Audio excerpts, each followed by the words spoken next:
a lot of them ask this question and they don't have everything they need. Yeah. And so that's where we really want to start. Like, what do you have? And then these are the things you should add to it because you need a couple things to have a puppy to raise it right.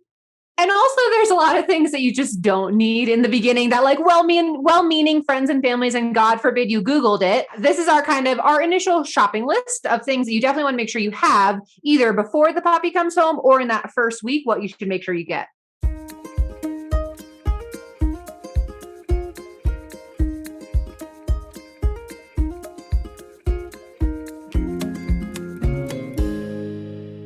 Hey everyone, welcome to another episode of Dog Sense. I am your host, Kathy Santo, and I'm here with my co-host, Sarah.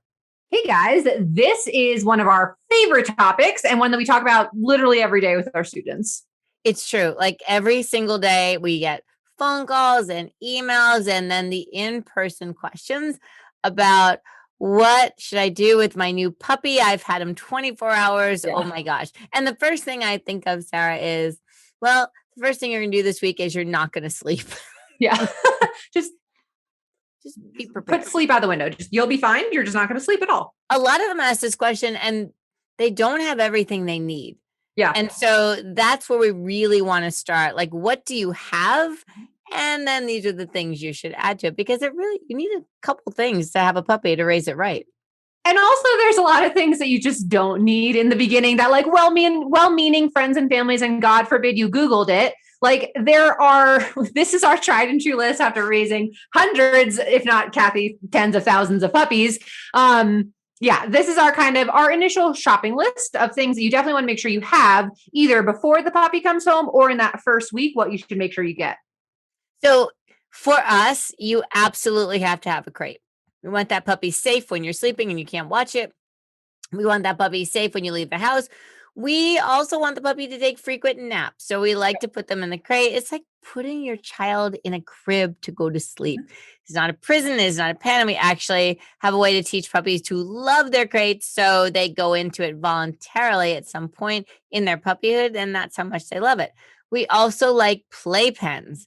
And playpens are basically, they're exercise pens, but we call them playpens because you know what we mean. They're metal and they're round and we can put the puppy in it. I do want to mention that if you put your puppy in a crate and you close the door, you can safely leave the house or the room. However, if you put your puppy in a playpen, you cannot leave the room because what you don't want to see is the puppy doing the flying gargoyle and climbing out and jumping over the top and getting hurt. And you also should know that your puppy could still have an accident in a playpen. So you have to have your eyes on them at all times. And I think the next question we always get is, what size crate should I get for my puppy? So for the puppies, you don't want the crate to be too big, right? So if you have right now it's a little tiny puppy, but even if it's going to grow into a very large adult dog, you don't start off with the 42-inch wire crate. The crate should be big enough that the puppy can sit down, stand up, lay down, and spin around in a circle comfortably because we don't want them peeing and pooping on one side of it and then sleeping on the other. And that is a common occurrence. And you could get a really big crate, like the crate you're going to get into when the puppy is a year or however long it takes him to grow to his full size. They do have dividers. So if you get one of those crates, they'll give you a divider and you can section off the part you want the puppy in, which is a small section. And as it grows, you can move it back and back and back until finally you don't need the divider at all. Yeah. And another question we get also is about beds in crates. Now, it depends on the puppy, right? So you can try it out. You're looking out for puppies who are going to chew the bed or who are going to pee on the bed. Those are the big main issues that we have with beds and crates. Can we just talk about the fact that you don't need to go out and buy the $300 LL Bean or Orvis bed with your dog's name on it at this point? Yeah. Because, well, one, you might change your puppy's name at some point, but also they're going to probably do things to it that you don't want them to do, whether it's just light gnawing on it or completely destroying it. And there's nothing more disheartening than coming home to a puppy in a crate who's destroyed that bed that you just bought them. So I'm all for getting one of those fake, like sheepskin, it's like a thin little blanket. It's not even a blanket. You just put it at the bottom of the crate. You could also use a towel, but just be sure your puppy isn't eating these things because if they do, that's called a foreign body and that's called at least $2,000, which then rolls me into, you probably should have pet insurance. Yeah, that's a really, really, and that's kind of been new in the last 5 years or so. But pet insurance is one of the most important things that you can get for your puppy. You want to, and the reason why we say to get it at a young age is because a lot of them have waiting periods. So if you try to get pet insurance after your dog has already had an injury, it won't be eligible for coverage. Also, pre-existing conditions is something that we don't really see. We don't see as often in human insurance anymore, but in pet insurance, it absolutely is. So that's why from day one, you just want to make sure you have your puppy insured from the day they come home. And my theory is any dog that I don't insure, Right. it will need it. That's like a given. Yeah. And all the ones I've insured, they've never needed the thing. The one I didn't, oh my gosh. So my daughter's in vet school. I'm so relieved. As soon as she graduates, I'm gonna drop the pet insurance. Maybe not. I'll probably still need it. Yeah. All right, guys. So next up is kind of your walking tools, right? So we need a collar, we need a leash, and we need a harness. Now, there are different reasons for each of those. Your leash, get a 6-foot one that you can go on walks for. Don't worry about the flexies or anything like that. Either do a 6-foot leash or get a long line leash, which is 15 to 20 feet, which will be for recall exercise or giving your puppy a little bit more freedom. Your collar should be a martingale. That's for safety, right? A plain flat buckle collar, the dogs can back out of if they get spooked or scared. A martingale collar is pretty darn similar to a flat buckle, but there's a safety mechanism on it that doesn't allow for the dogs to back out of the collar if they do get spooked or scared. The harness. Now, we like using harnesses for when you need to potty walk your puppy and you don't want to worry about their leash manners, right? If they are in a harness, let them pull to their heart's delight. We don't care. But if your leash is clipped to that collar, you should be at least practicing some element of your leash manners. Now, I also want to note about the flexi. We are not against flexies. We don't dislike them. We actually love retractable leashes. We think they have a place in training. But in the beginning, we don't use them on puppies because also a lot of owners are with their first puppy and they don't have the leash handling skills. And now we're asking them to hit a button and then double click it and all that stuff. So we save that for later on down the line. What we want you to do is have something really easy to handle that you can understand right out the gate and get your walking game on. All right. So I also think we should talk about food toys. Yeah, especially with the puppies. You want to teach us from a young age. And you can put food in a marrow bone. That's how they sell sterilized bones. So you can get your dog's kibble. You can put hot water on it, let it mush up, stick it in the bone. Of course, it's cooled and you can give it to them that way. You could add a little peanut butter on the ends or baby food or whatever. And then you could even freeze it. Or you can have a puzzle toy. Typically, we see people using Kongs. There's others. What did you say? Westpaw, Sarah? Westpaw makes the topple. They have a few really good ones. Again, and you kind of have to figure out what your puppy likes. Yep, you got to try the Kongs, try stuffed, the marrow bones.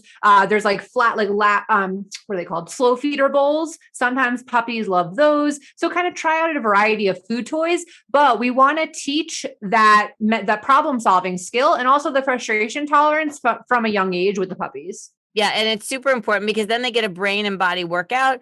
And at the end of the meal, guess what? They're tired, which is good because you're tired too because you have a puppy. So it works for everybody. And then we want to talk about toys. So I like toys that create engagement with you. I'm not so into throwing a ball and having them chase it because the minute it leaves my hand, I'm not part of the game. So I'm much more into a flirt pole or a tug toy. Things that require me to play with them so that I'm as important to them as the toy is. Yeah. Up next would be the training list, right? So a lot of times people ask us, oh my God, what's the most important thing? What should I train my puppy first? And I wish we knew what they were going to say. If we polled them, we should start saying, what do you think what do you think?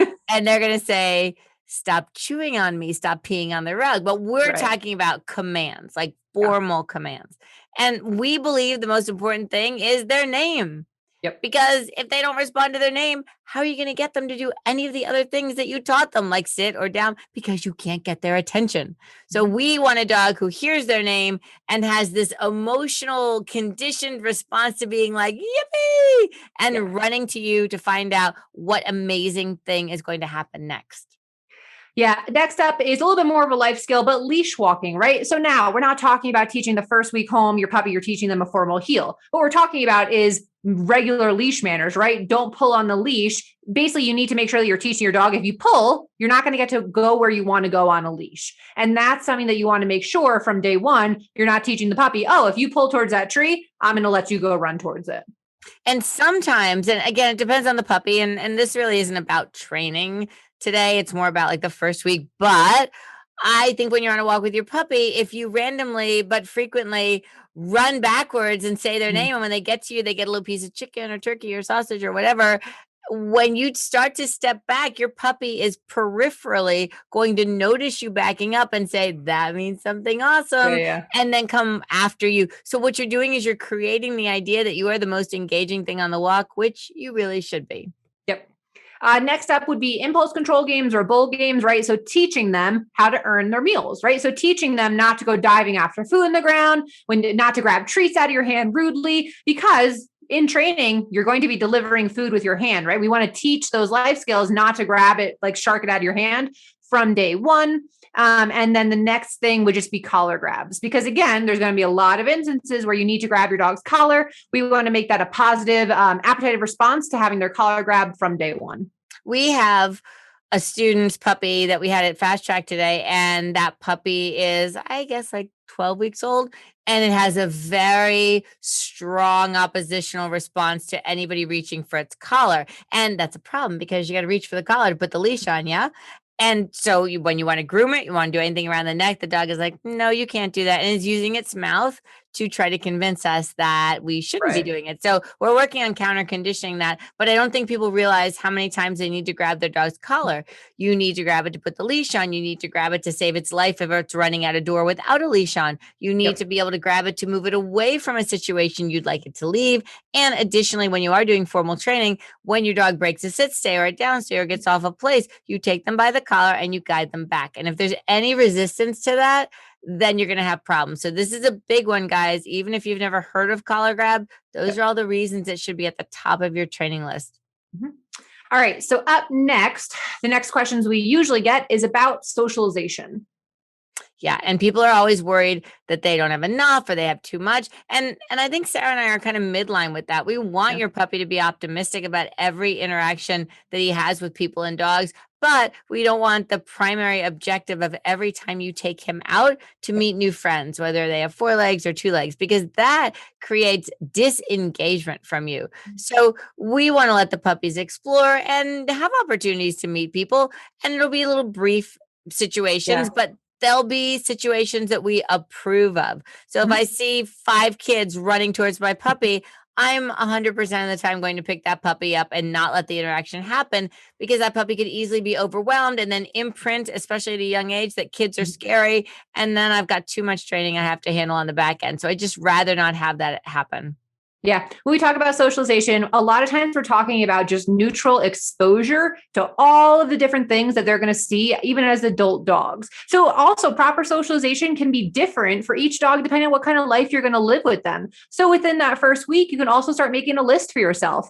If you're the family who has a boat and you're going to want to be out on the lake with your dog, well, yeah, part of your socialization list is probably going to be to get the dog out on the boat, getting used to that unstable surface, all of that, versus the family who maybe travels a lot. You need to get your dog used to being able to be in the car and driving, right? So you can kind of start to make your socialization list based off of what kind of future you see with your dog. And I was just thinking back to the people thing. I don't think enough people walk their puppies past people. Right. I think there's a lot of always stopping. So there's got to be some value for just walk on by, have the experience of walking past a person. Because if you don't do that, you either get the puppy who's too shy and like, oh my God, here comes a person, or they think everybody should be jumped on. So you want to make sure you don't create that in your dog, because it's really a challenge to sort of undo. Your socialization should be balanced, right? It should be proper. It shouldn't be too much on one end, but not enough either. Now let's talk about the last piece of it, which is ironically really the first piece of it, the daily and the potty schedule, right? So what you do on a day-to-day basis with your puppy, and then how you get that potty schedule to be airtight. And the way to do it is there's no specific way.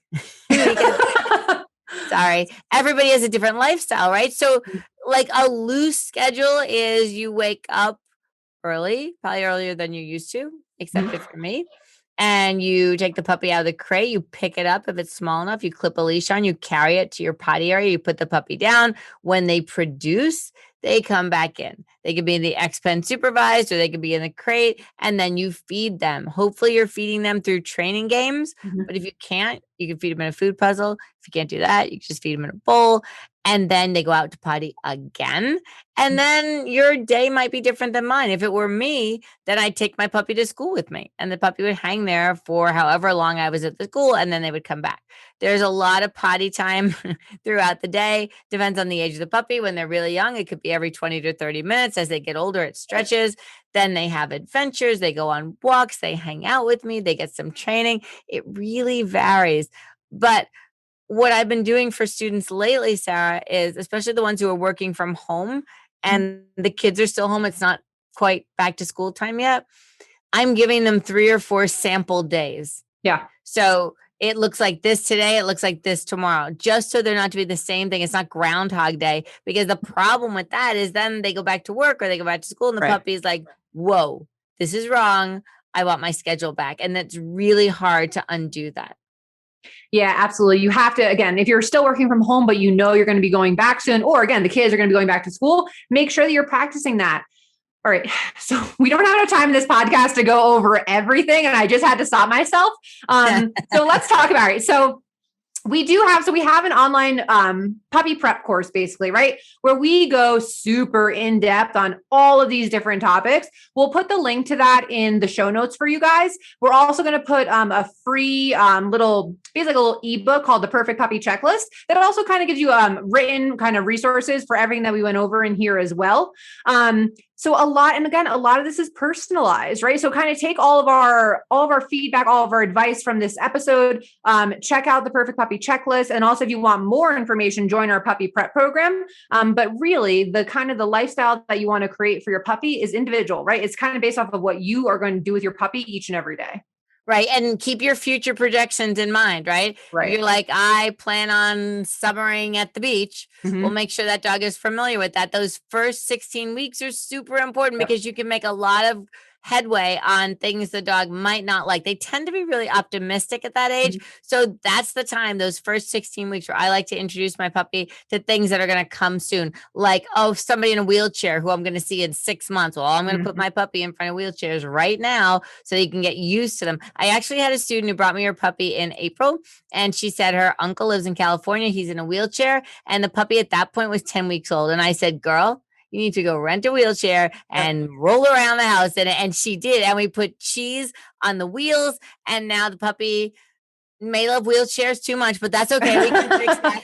I'd rather have too much enthusiasm and sort of stem it than I would a dog who's fearful of it, because how much would that suck? Our uncle's over for the holidays and the puppy's running from him. Like, that's terrible. So yeah, do your work, have projections, and make sure you know what your end goals are, and you'll get there.